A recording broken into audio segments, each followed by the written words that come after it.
एक सुंदर लिखा है, 10वीं तिथि को जो तुलसी की डंडी को घी में भिगो कर अपनी कामना कर कर भगवान के सामने दिए में रखकर जला देता है, दिए की तरह उससे आरती उतार देता है, कहते हैं उसका जन्म दूसरी बार पृथ्वी पर नहीं होता, वो भगवान के गोलोक धाम में जिंदगी भर के लिए विराजमान हो जाता है। जिंदगी भर दीप की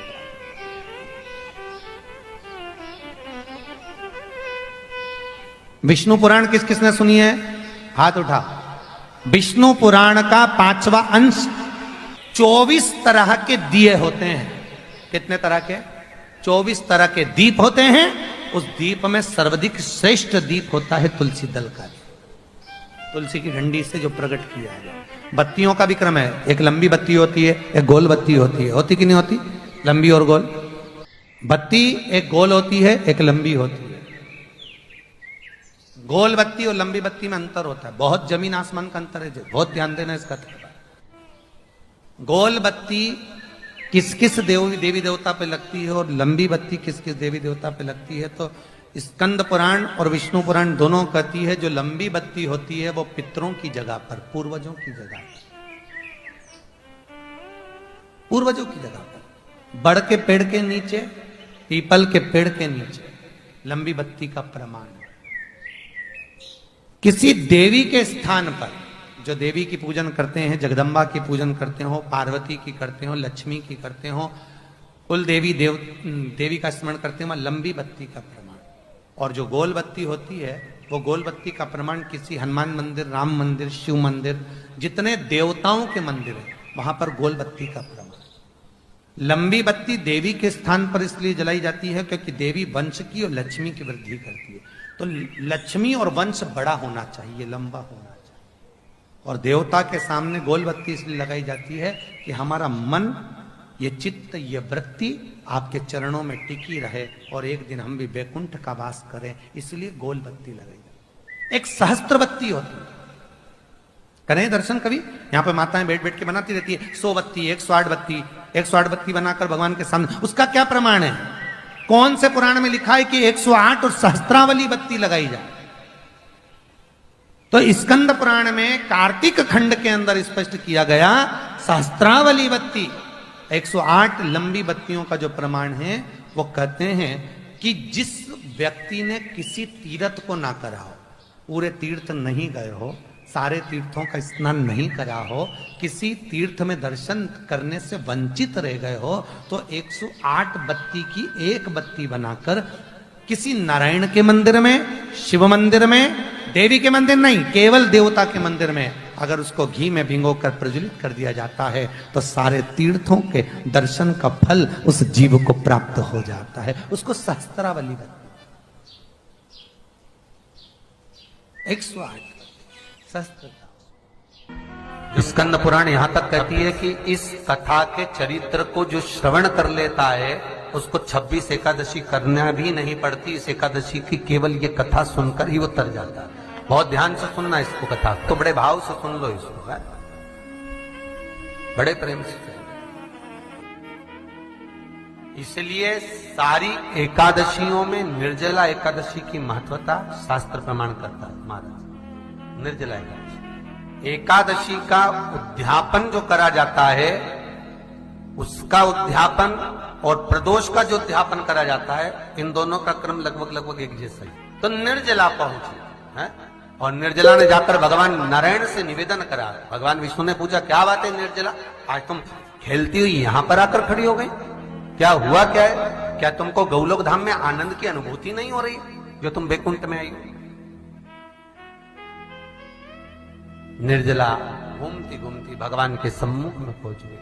भगवान ने पूछ रहे हैं, बार बार पूछा, निर्जला हुआ क्या तुमको?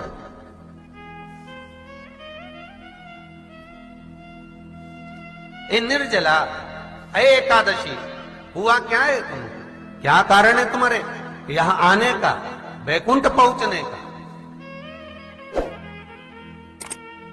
बहुत ध्यान देना महाराज। शास्त्र कहता है सोमवार, मंगलवार, बुधवार, गुरुवार, शुक्रवार, शनिवार, ये देवता वो देवता सबके व्रत कर लो, सारे व्रत कर लो, पर ये व्रत आपको परमात्मा के धाम तक लेकर नहीं जा सकते, क्योंकि इनका जो पुण्य है वो मृत्यु लोक में आप थोड़ा सा भी गलत करते हैं तो पुण्य समाप्त हो जाता है। पर हिंदू धर्म के 3 व्रत ऐसे बता दिए जिन व्रतों का पुण्य समाप्त नहीं हुआ।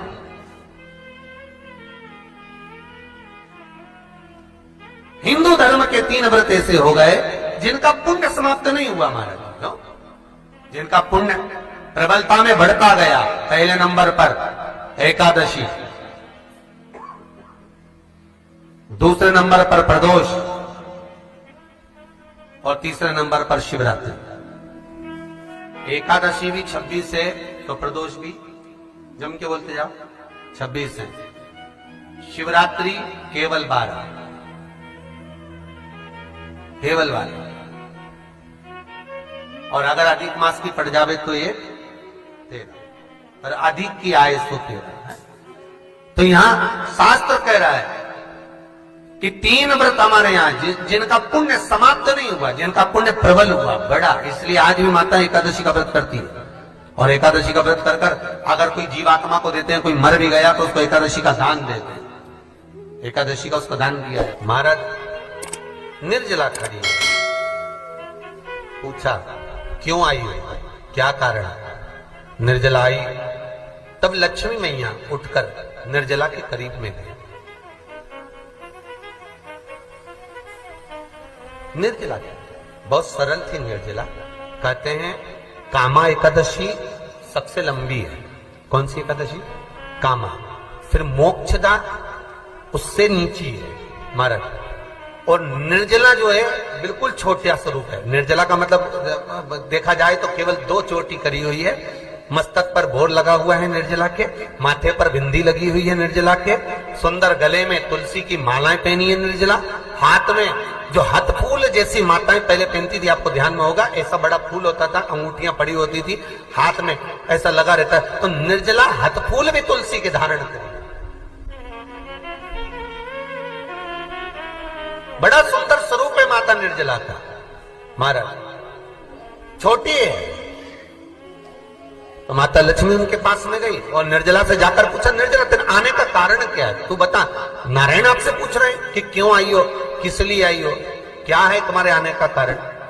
निर्जला ने कहा, मेरी विनती केवल इतनी सी है मां कि मैं ये चाहती हूं कि मैं जीव के प्राण छूटने के बाद उसके प्राणों को जिस समय मैं लेकर जीवात्मा के प्राणों को परमात्मा तक भेजूं, बैकुंठ तक भेजूं, गौलोक धाम तक भेजूं, उस बीच में मुझे ले जाते समय कई नरक भी बीच में पड़ेंगे, कई स्थान ऐसे बैतरणी आदि आदि स्थान बीच में आएंगे, तो वो स्थान में मुझे रोका ना जाए, मैं सीधे भगवान के धाम पहुंच जाऊं। ऐसी कृपा, ऐसी दया।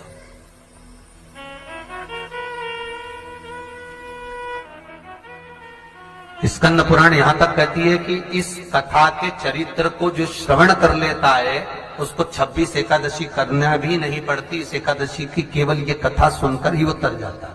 बहुत ध्यान से सुनना इसको, कथा को। सबसे पहला नियम एकादशी व्रत का, सबसे पहला नियम है कि आप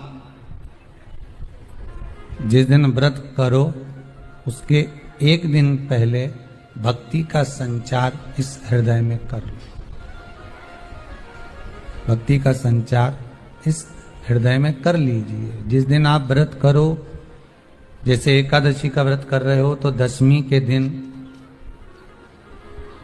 शाम का समय जब आवे, रात्रि जब होने लगे, शाम का समय आवे और रात्रि का आप जब भोजन ग्रहण करो तो उस भोजन में कोई ऐसा पदार्थ ग्रहण मत करिए जिस पदार्थ के कारण आपकी एकादशी बिगड़ जाए।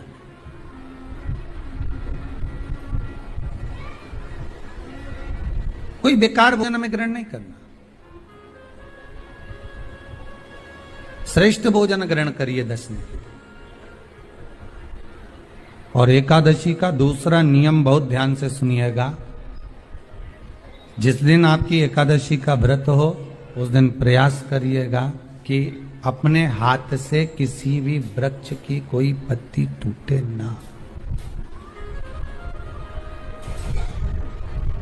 अपने हाथ से किसी भी वृक्ष की, पौधे की, किसी भी वृक्ष की पत्ती अपने हाथ से ना टूटे।